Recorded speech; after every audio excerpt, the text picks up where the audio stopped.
அந்த மருத மலைக்கு நீங்க வந்து பாருங்க, ஈசன் மகனோடு மனம் விட்டு பேசி பாருங்க. தீராத வினைகள் எல்லாம் தீர்ந்து போகுங்க, சத்தியமா சொல்லுறேன், தீராத வினைகள் எல்லாம் தீர்ந்து போகுங்க. அது தீராவிட்டால் வந்து என்னை கேளுங்க, அது தீராவிட்டால் வந்து என்னை கேளுங்க. மருத மலைக்கு நீங்க வந்து பாருங்க. மருதமலை முருகனுக்கு, மருதமலை ஆண்டவனுக்கு, மருதாச்சலமூர்த்திக்கு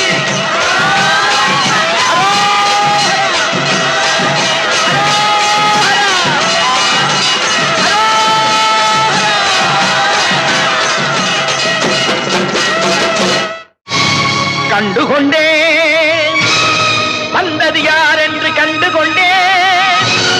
வண்ணமயில் வடிவில் இங்கே